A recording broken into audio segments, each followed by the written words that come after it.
भागलपुर के कचहरी चौक पर शुक्रवार को दो वर्दीधारियों के बीच हुए विवाद और हाई वोल्टेज ड्रामे में अब सख्त कार्रवाई होने की जानकारी मिल रही है। बताया जा रहा है कि कचहरी चौक पर 0 माइल थाने में तैनात महिला दरोगा की दबंगई को वरीय अधिकारियों ने गंभीरता से लिया है। यही नहीं, बकायदा पूरे मामले की जाँच भी शुरू हो चुकी है। जाँच का जिम्मा ट्रैफिक इंस्पेक्टर राजकिशोर सिंह को सौंपी गई है। इसी सिलसिले में शनिवार को ट्रैफिक इंस्पेक्टर राजकिशोर सिंह ने कचहरी चौक पर पहुंचकर जमादार दशरथ यादव से पूरे मामले की जानकारी ली। इस दौरान जमादार दशरथ यादव ने जांच अधिकारी को बताया कि कैसे महिला दरोगा ने बीते शनिवार को उनके साथ बदसलूकी की। उन्होंने कहा कि वह कचहरी चौक पर ट्रैफिक व्यवस्था संभाल रहे थे। इसी क्रम में बिना हेलमेट के एक स्कूटी सवार युवक ने वन वे व्यवस्था को ठेंगा दिखाते हुए पूरे नियम कानून को पैरों तले रौंद दिया, जिसके बाद उन्होंने उक्त स्कूटी को जब्त कर लिया। इसके उपरांत स्कूटी जब्त होने की जानकारी मिलते ही महिला दरोगा कचहरी चौक पहुंच गईं और उन्होंने जमादार को जमकर खरी खोटी सुनाई। यही नहीं, जब्त किए गए स्कूटी को जबरन ट्रैफिक पुलिस से छुड़ा ले गई। जांच में प्रारंभिक तौर पर यह भी पता चला कि वह जब्त स्कूटी महिला दरोगा की ही थी, जिसे उनका निजी चालक चला रहा था।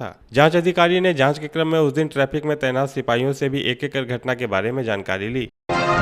पति की लंबी आयु की कामना के लिए मनाए जाने वाले पर्व वट सावित्री को लेकर सुबह से ही महिलाएं वट वृक्ष के चारों ओर मौली धागा, मोनी व पंखे फल प्रसाद से पूजा करते दिखी। भागलपुर व आसपास के क्षेत्रों में वट सावित्री व्रत पूजा को लेकर सुबह से ही वट वृक्ष के नीचे पूजा करने के लिए महिलाओं की भीड़ उमड़ पड़ी। ऐसी मान्यता है कि वट सावित्री पूजा अपने पति की लंबी आयु की कामना के लिए करते हैं, इसलिए महिलाएं वट वृक्ष में पूजा अर्चना करती है। इस दौरान सभी महिलाओं ने पति की लंबी आयु के लिए वट वृक्ष में फल प्रसाद चढ़ावा करते हुए पति की लंबी आयु के लिए कथा सुनते हुए पूजा अर्चना की। पति का साथ लंबी उम्र के लिए और व्रत करते हैं। इसमें बरगद में पूजा किया जाता है, प्रसाद से पूजा किया जाता है, पताली की बड़ को पूजा किया जाता है, प्रसाद दिया जाता है। बढ़ती महंगाई व राशन कार्ड से नाम हटाए जाने के खिलाफ भागलपुर में भाकपा व माकपा माले के कार्यकर्ताओं ने प्रदर्शन व प्रतिरोध मार्च निकाला। वह जिलाधिकारी कार्यालय के समीप जमकर प्रदर्शन किया। साथ ही बुलडोजर सरकार नहीं चलेगी का नारा भी लगाया। सीपीआई के जिला सचिव सुधीर शर्मा ने कहा कि पूरे देश में महंगाई व बेरोजगारी के खिलाफ अभियान चला, जिसका आज समापन है। जल जीवन हरियाली के नाम पर सरकार गरीबों के घरों को उजाड़ रही है। बिना वैकल्पिक व्यवस्था किए सरकार उनके घरों को नहीं उजाड़े। और जनजीवन हरियाली के नाम पर जो सरकार गरीबों और भूमिहीनों को उनके आवास को उजाड़ रही है, उसके बचाव की हम मांग कर रहे हैं। बिना वैकल्पिक व्यवस्था किए किसी भी भूमिहीन और गरीबों को उसके घर से नहीं उजाड़ा जाए और उसकी मुकम्मल व्यवस्था करें। कानून बना है, भूमिहीनों को जमीन देंगे। सरकार जमीन नहीं दे पा रही, जमीन भूमि चोरों के पास पड़ा हुआ है और उल्टे ये कह रही है कि अतिक्रमण कर लिया है, इस नाम पर उसको हटाया जा रहा है। हमारा मांग है कि जिस जमीन पर जो लोग बसे हुए हैं, उस बसे हुए लोगों को उसी जमीन का पर्चा निर्गत करो और उसके बचाव की गारंटी करो।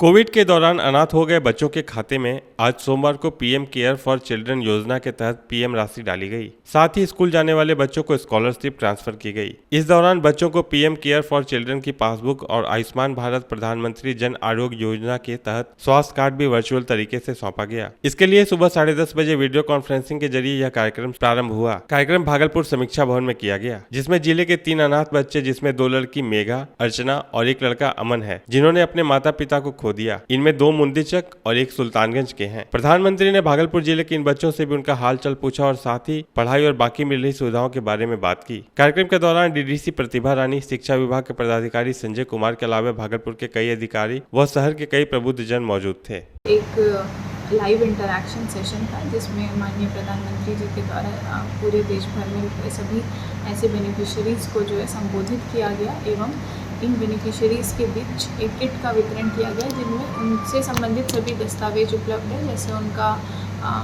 जो पासबुक है जिसमें उनको आर्थिक हेल्प उपलब्ध कराया गया है और उनके जो भी डॉक्यूमेंट्स है, हेल्थ कार्ड बनाया गया है, ये सारी चीज़ें संलग्न करके उनको एक इस फोल्डर में उपलब्ध कराई गई है। जगदीशपुर थाना क्षेत्र के सैदपुर घाट से बालू लोड कर नदी के बांध पर चढ़ाने के दौरान ट्रैक्टर पलटने से चालक की ट्रैक्टर के नीचे दबकर दर्दनाक मौत हो गई। मृतक चालक की पहचान भवानीपुर देसरी पंचायत के वार्ड संख्या 5 भुराहा टोला निवासी चानो यादव के 25 वर्षीय पुत्र राजा यादव के रूप में हुई। हादसे के बाद सहयोगी अन्य ट्रैक्टर चालक द्वारा इलाज के लिए चालक को लेकर प्राथमिक स्वास्थ्य केंद्र जगदीशपुर लाया गया, लेकिन स्वास्थ्य केंद्र पहुंचने के पूर्व ही उनकी मृत्यु हो चुकी थी। डॉक्टरों ने उन्हें देखते ही मृत घोषित कर दिया। यह घटना रविवार देर रात्रि की है। उधर घटना के बाद बालू माफिया माफिया ट्रैक्टर को मौके से उठाकर फरार हो गए। इस घटना के बाद स्थानीय ग्रामीणों में बालू माफियाओं के खिलाफ काफी आक्रोश देखा जा रहा है। वहीं मृतक चालक के शव को जगदीशपुर पुलिस ने कब्जे में लेकर पोस्टमार्टम के लिए भागलपुर भेज दिया है। बालू लोडिंग करके निकल रहा था, वही निकलने के टाइम हुआ है गाड़ी।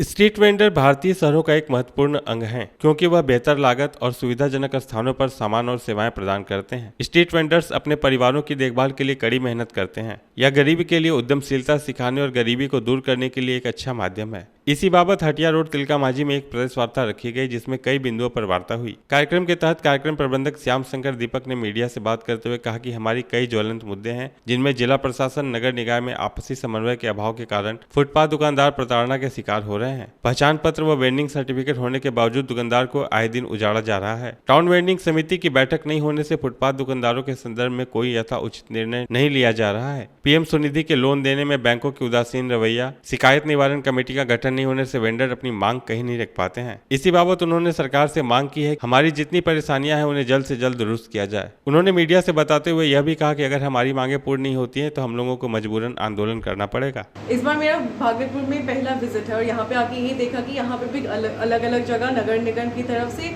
साइन बोर्ड्स लगाए हुए हैं। वहाँ पे लिखा हुआ है कि ये वेंडिंग जोन है। जैसे कल मैं गई थी घंटा घर वाले वेंडिंग जोन में, और उस बोर्ड के सामने से ही सबको हटाया जा रहा है। अतिक्रमण एविक्शन वहीं से हो रहा है। 25 तारीख को हुआ था। फिर जो वहाँ के वेंडर्स हैं वो जाके नगर निगम पे वो गए भी और कमिश्नर से मिले भी। फिर उन्होंने बोला कि अच्छा ठीक है, हम नहीं हटाएंगे, इधर उधर आप लोग लगा लीजिए।